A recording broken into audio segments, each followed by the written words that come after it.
बिस्मिल्लाहिर्रहमानिर्रहीम अल्हम्दुलिल्लाहि रब्बिल आलमीन वल आक़िबतु लिल मुत्तक़ीन वस्सलातु वस्सलामु अला सय्यिदिल अंबिया वल मुरसलीन अल्लज़ी हुवा रहमतुल लिल आलमीन अल्लज़ी हुवा ख़ातिमुन नबिय्यीन व अला आलिहि व अस्हाबिहि अजमईन अम्मा बाद। हज़रात, हमारा दीन हमें हुक्म करता है कि हिकमत और दानाई की बात और उम्दा नमूने की चीज़ जहाँ मिल जाए उसको इख्तियार किया जा सकता है, पसंद किया जा सकता है। बल्कि यहाँ तक इरशाद फरमाया गया कि अल हिकमत दालतुल मुमिन, हिकमत और दानाई मोमिन का गुमशुदा माल है, गुमशुदा सरमाया है। जहाँ वो मिल जाए वहाँ से लेना चाहिए।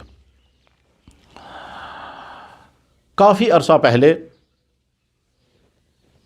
मैंने एक मज़मून पढ़ा था और वह मज़मून था साउथ अफ्रीका के एक मशहूर शख्स के मुतालिक। उस मशहूर शख्स का नाम था नेल्सन मंडेला। ये शख्स साल साल तक जेलों में बंद रहे और उसके बाद फिर जेलों से रिहा होने के बाद साउथ अफ्रीका के बड़े मकबूल तरीन सदर भी बने। जिस तवील ज़माने में वो जेलों में रहे हैं, उस तवील ज़माने में उन्होंने वहाँ जो मुख्तलिफ़ काम किए होंगे, उनमें एक अहम तरीन काम उन्होंने ये भी किया था कि उन्होंने जनाब रसूल अकरम सल्लल्लाहु अलैहि वसल्लम की मुबारक सीरत तफसील के साथ पढ़ी थी। चुनांचे बाहर आने के बाद सीरत के वो वाक़यात बकसरत बयान करते रहते थे अपनी मजालिस में, अपनी स्पीचों में और अपनी गुफ्तगुओं के अंदर। चुनांचे एक मौके पर उसने बयान करते हुए कहा कि मैंने जेल में पढ़ा कि मुहम्मदुर रसूलुल्लाह सल्लल्लाहु अलैहि वसल्लम ने जब मक्का मुकर्रमा फ़तह किया तो अपने उन ख़तरनाक तरीन दुश्मनों को किस तरह से माफ़ कर दिया था। उसका कहना यह था कि इंसानी तारीख़ में इक़्तिदार हाथ में आने के बाद इस तरह से माफ़ करने के वाक़यात कहीं नहीं पाए जाते। और उसके बाद फिर इस तरह से उसको वह बयान कर रहे थे कि गोया वो चाहते हैं कि ये चीज़ हम अपनाएं और जब हमारे हाथ में पावर आ जाए, हमारे हाथ में क़ुव्वत और ताकत आ जाए, तो जिन्होंने हम पर जुल्म किया होगा, जिन्होंने हमको सताया होगा, जिन्होंने हमें दुख पहुंचाया होगा, हम उन्हें माफ़ करें, हम उन्हें तकलीफ़ न पहुंचाएं।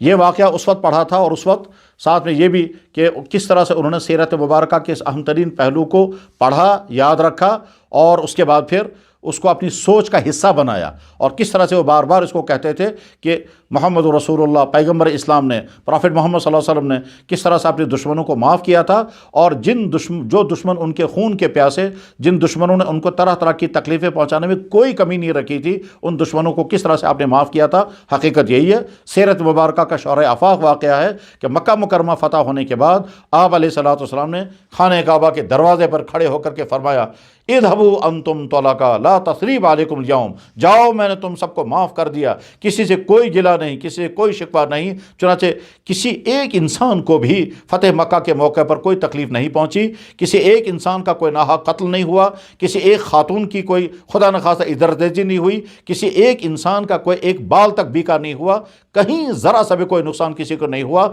ये इंसानी तारीख़ का मुनफरिद वाक़या है कि एक कौम दूसरी कौम पर गालिब आ गई और मगलूब कौम, मफतूह कौम को कोई नुकसान, कोई तकलीफ़, कोई दुख नहीं पहुंचा है। नेल्सन मंडेला की ये बात उस वक्त पढ़ी थी और पढ़ने के बाद फिर जहन में रही थी। तो अभी चंद दिनों पहले मैंने एक मशहूर मैगज़ीन पढ़ी। ये मशहूर मैगज़ीन अलीगढ़ मुस्लिम यूनिवर्सिटी के बानी सर सैयद अहमद ख़ान मरहूम का जारी किया हुआ रिसाला तहज़ीबुल अख़लाक़ है, जिसके एडिटर आजकल मौलाना सऊद आलम कासमी साहब हैं, जो हमारे जानने वालों में से हैं और बड़े साहिब इल्म, साहिब कलम शख्स हैं। वो इसके एडिटर हैं। इस तहज़ीबुल अख़लाक़ के एक शुमारे में प्रोफेसर अतहर साहब ने नेल्सन मंडेला का एक वाक़या लिखा। बस वही वाक़या बयान करने का इस वक्त इरादा हुआ। बेस मैंने अर्ज़ कर दी कि नेल्सन मंडेला ने जेल के अंदर सीरत रसूल पढ़ी थी और सीरत रसूल से ये वाक़या उसने ले करके बार बार उसको बयान किया और अपनी सोच का हिस्सा बनाया। प्रोफेसर अतहर साहब तहज़ीबुल अख़लाक़ में जो लिखते हैं वो फरमाते हैं कि जब नेल्सन मंडेला साउथ अफ्रीका के सदर बने तो ये सदर साहब कहते हैं कि एक मरतबा मैं अपने सिक्योरिटी गार्ड के साथ शहर के मुख्तलिफ़ इलाकों का दौरा कर रहा था। दौरा करते करते हमने ये प्लान बनाया कि हम किसी रेस्टोरेंट में जा कर के वहीं पर डिनर करेंगे। चुनांचे सिक्योरिटी गार्ड वालों ने सेलेक्ट किया और किसी रेस्टोरेंट में पहुँच गए और वहाँ खाने का ऑर्डर दे दिया। करीब की मेज़ में कोई दूसरे साहब भी थे और वो दूसरे साहब उसने भी अपने लिए खाने का ऑर्डर किया था। نیلسن منڈیلا نے اپنے سیکورٹی گارڈ سے کہا کہ اس آدمی کو کہو کہ وہ بھی ہمارے قریب میز پر آ کر بیٹھ جائے اور یہیں وہ بھی کھانا کھائے۔ چنانچہ اس کو جا کر کے کہا تو وہ شخص کانپتا ہوا، لرزتا ہوا، خوف زدہ اور بہت مضطربانہ حالت میں اٹھا اور آ کر کے ان کے میز کے قریب بیٹھ گیا۔ اب وہ دونوں کے کھانے آ گئے، لوگ کھانا کھاتے رہے، مگر وہ شخص بے قراری کے ساتھ کپ کپی ہوئی حالت میں کھاتا رہا، اور جب تک وہ کھاتا رہا اس کے ہاتھ پاؤں ہلتے رہے، اس کا سر بھی ہلتا رہا، اس کے کندھے بھی کپ کپاتے رہے، اور یہ سارے اس کو دیکھتے رہے۔ بہرحال جب وہ کھانا کھا کر اٹھ کر چلا گیا تو منڈیلا صاحب کہتے ہیں کہ مجھے میرے سیکورٹی گارڈ نے کہا کہ یہ شخص شاید بہت پریشان کن بیماری میں مبتلا ہے، جتنی دیر یہ کھانا کھاتا رہا اتنی دیر یہ بلکتا رہا، تڑپتا رہا اور کپ کپاتا رہا، شاید کسی بیماری میں مبتلا ہے۔ تو نیلسن منڈیلا نے کہا نہیں، یہ کسی بیماری میں مبتلا نہیں ہے، بلکہ اس کا واقعہ ایک دوسرا ہے، اور وہ یہ ہے کہ جب میں جیل میں تھا اور مجھے مارا جاتا تھا، مجھے زد و کو کیا جاتا تھا، مجھے بہت ہی زیادہ مجھ پر ظلم ہوا کرتا تھا، اور اخیر میں اس شخص جو جیلر تھا اس شخص سے میں کہتا تھا مجھے پانی دے دو تو یہ میرے منہ پر پیشاب کیا کرتا تھا۔ یہ وہی شخص ہے۔ آج یہ جب یہاں ریسٹورنٹ میں آیا اس نے مجھے دیکھا اور کہ آج یہ صدر ہے اور یہ میرے خلاف کوئی بھی قدم اٹھا سکتا ہے، اسی کیفیت کی بنا پر یہ کپ کپاہٹ کا شکار تھا، اسی بنا پر یہ گھبرا رہا تھا، اور اس کی ساری پریشانی جو تھی وہ یہی تھی کہ جیل میں نے اس کے چہرے پر نہ جانے کتنی مرتبہ پیشاب کیا ہے، اور اب یہ صدر ہے اور اختیارات اس کے ہاتھ میں ہیں اور ملک کا مقبول ترین شخص ہے، یہ میرے خلاف کچھ بھی قدم اٹھا سکتا ہے۔ وہی خوف اس پر طاری تھا، اس کے علاوہ اس کو کوئی پریشانی نہیں ہے۔ پھر نیلسن منڈیلا نے کہا مگر انتقام لینا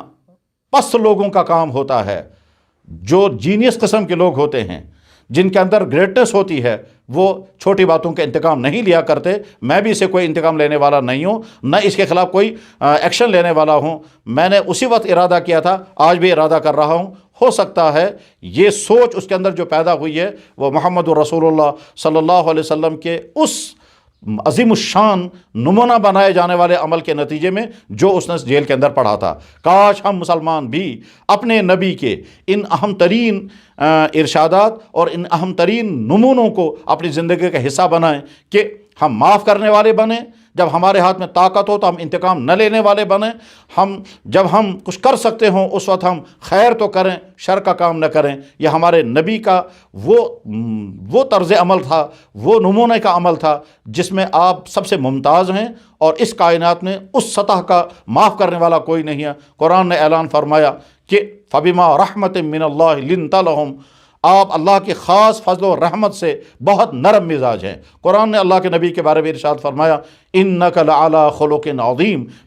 بے شک آپ اخلاق کے بلند ترین مقام پر ہیں، خلق عظیم پر آپ فائز ہیں۔ اللہ کرے یہ خلق عظیم ہم کو بھی نصیب ہو، اور ہر صاحب ایمان بلکہ ہر انسان کو یہی اخلاق نصیب ہو، اور اگر یہ اخلاق مل گیا تو کوئی کسی پر ظلم نہیں کرے گا، کوئی کسی کو انتقام نہیں لے گا، کوئی کسی کو ستائے گا نہیں، اور پھر ہم دوسروں کے لیے رحمت بنیں گے، ہم دوسروں کے لیے زحمت نہیں بنیں گے، ہم دوسروں کے لیے راحت کا ذریعہ بنیں گے، ہم دوسروں کے لیے مصیبت کا ذریعہ نہیں بنیں گے۔ اسلام یہی چاہتا ہے، پیغمبر اسلام کا نمونہ یہی تھا۔ محمد الرسول اللہ نمونہ ہے انسانوں کے لیے، لقد کان لکم فی رسول اللہ اسوۃ حسنہ،